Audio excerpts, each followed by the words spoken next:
السلام علیکم ورحمۃ اللہ وبرکاتہ۔ رب اشرح لی صدری ویسر لی امری واحلل عقدۃ من لسانی یفقہوا قولی رب زدنی علما کثیرا نافعا حسبنا اللہ ونعم الوکیل نعم المولا ونعم النصیر لا حول ولا قوۃ الا باللہ العلی العظیم۔ ہم نے پچھلی 2 کلاسوں میں علم التجوید کے مبادی پڑھے اور اسی سے متعلقہ ہم مزید باتیں آج کی کلاس میں پڑھیں گے۔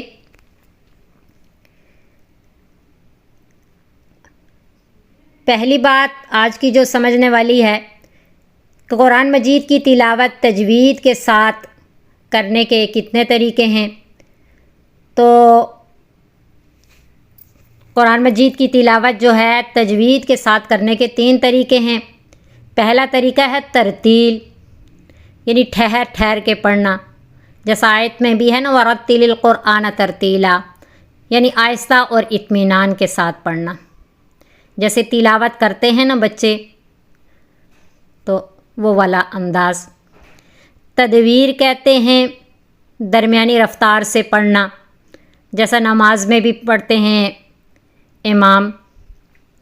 اور تیسرا حدر، یعنی روانی کے ساتھ پڑھنا، تجوید کی رعایت کرتے ہوئے پڑھنا، جیسا حفظ کے بچے منزل سنا رہے ہوتے ہیں یا تراویح میں جو قرآن پڑھا جا رہا ہوتا ہے پوری تجوید کا لحاظ رکھتے ہوئے، لیکن رفتار تھوڑی تیز ہوتی ہے، اس کو حدر کہتے ہیں۔ اگلی بات جو ہے وہ قرآن مجید کو لہجہ یعنی خوش آوازی سے پڑھنا۔ تو یہ تجوید کے بارے میں مولانا اشرف علی تھانوی رحمۃ اللہ علیہ فرماتے ہیں کہ مخارج اور صفات جو ہے یہ 2 چیزیں تجوید میں داخل ہیں، اور وقوف کا بھی تجوید کے ساتھ تعلق ہے، لیکن جو چوتھی چیز ہے لب و لہجہ، یہ ایک زائد امر ہے، تجوید میں داخل نہیں ہے لیکن مستحسن ہے، مستحب ہے، کیونکہ احادیث مبارکہ میں اس کی بہت فضیلت بیان کی گئی ہے۔ تو خوش آوازی سے پڑھنا مستحب ہے۔ حدیث مبارکہ میں آتا ہے زینوا القرآن باصواتکم، زینت دو تم قرآن مجید کو اپنی آوازوں کے ساتھ۔ پھر ایک حدیث مبارکہ میں آپ صلی اللہ علیہ وسلم نے فرمایا حسنوا القرآن باصواتکم فإن الصوت الحسن یزید القرآن حسنا، کہ حسن دو تم قرآن مجید کو اپنی آوازوں کے ساتھ، اس لیے کہ اچھی آواز قرآن شریف میں حسن کو زیادہ کرتی ہے۔ ہمارے علماء فقہا فرماتے ہیں کہ قرآن شریف کو خوش آوازی سے پڑھنا مستحسن اور مسنون ہے، لہٰذا جو لوگ عمدہ لہجہ سے پڑھنے سے منع کرتے ہیں وہ سنت کے خلاف پر ہیں۔ یعنی کچھ لوگ تو ایسے ہیں جو اچھے لہجے سے پڑھیں تو وہ بھی اس سے منع کر رہے ہوتے ہیں کہ اصل چیز تجوید ہوتی ہے، لہجہ نہیں ہے، تو یہ بھی غلط بات ہے، کیونکہ نبی صلی اللہ علیہ وسلم نے اس کی فضیلت کو بیان فرمایا اور حکماً کہا کہ زینوا القرآن باصواتکم، تو یہ مستحسن امر ہے، مسنون ہے، تو جو لوگ منع کرتے ہیں وہ ظاہری بات ہے سنت کے خلاف پر ہیں۔ ہاں اگر ایسا لہجہ ہے اور خوش آوازی میں ایسا مشغول ہو پڑھنے والا قاری کہ مخارج و صفات کا خیال نہ رکھے، تو ظاہری بات ہے جب تجوید ٹھیک نہیں ہے تو لہجہ پھر مستحسن امر نہ ہوا۔ لہجہ مستحسن امر و مسنون و مستحب تب ہے جب مخارج و صفات کی رعایت رکھتے ہوئے تلاوت کی جائے، لیکن اگر کوئی بندہ صرف خوش آوازی میں مشغول ہے، مخارج و صفات یعنی تجوید کا لحاظ نہیں رکھ رہا، تو پھر یہ ٹھیک نہیں ہے، پھر ظاہری بات ہے لحن جلی لازم آئے گی۔ لحن غلطی کو کہتے ہیں اور جلی بڑی غلطی کو کہتے ہیں۔ لحن جلی یعنی نمایاں قسم کی غلطی، صفات لازمہ کی غلطی، ایسی غلطی جس سے معنی تبدیل ہو جاتا ہے، تو ایسی غلطی کرنا ناجائز اور حرام ہے اور پڑھنے والا بھی گناہگار ہے۔ اس لیے عمدہ لہجہ اچھی بات ہے، مسنون ہے، لیکن تب جب مخارج و صفات تجوید کا خیال رکھتے ہوئے تلاوت کی جائے۔ لیکن اگر تجوید و صفات کا بھی لحاظ رکھا جا رہا ہے، پھر اگر کوئی اچھی آواز میں پڑھتا ہے تو جو لوگ منع کرتے ہیں وہ سنت کے خلاف پر ہیں۔ اور اگر لحن خفی لازم آئی، یعنی چھوٹی غلطی ہوئی، صفات عارضہ والی غلطی آئی، تو اس سے معنی تبدیل نہیں ہوتا، لیکن وہ بھی مکروہ ہے، اس سے بھی بچنا چاہیے۔ تو پتہ چلا کہ اگر قرآن شریف کو حروف کے مخارج و صفات کا لحاظ رکھتے ہوئے تجوید کے قواعد کے ساتھ لب و لہجہ سے پڑھے تو مستحب ہے، مسنون ہے، اور اگر مخارج و صفات کا لحاظ نہ رکھا جائے تو ناجائز اور حرام ہے۔ اگلی ہم نے جو چیز سمجھنی ہے، بس یہ آخری بات ہوگی، پھر انشاءاللہ ہم نورانی قاعدہ شروع کر لیں گے، اور بقیہ جو بھی باتیں ہوں گی ہر تختی کی مناسبت سے اسی تختی کے اندر بات ہوگی۔ تو تھوڑی سی اصطلاحات پڑھ لیتے ہیں۔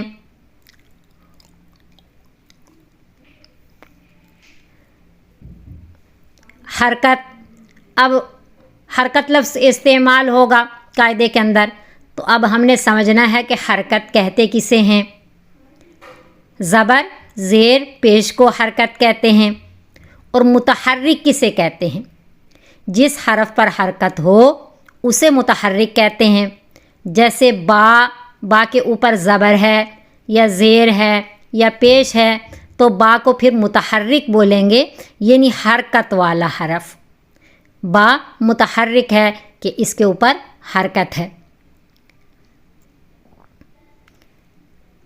اب ہم عربی گرامر پڑھیں گے تو زبر زیر پیش کے دوسرے نام بھی ہیں، جیسے زبر کو فتحہ، نصب کہتے ہیں، زیر کو کسرہ یا جر کہتے ہیں، پیش کو ضمہ، رفع کہتے ہیں۔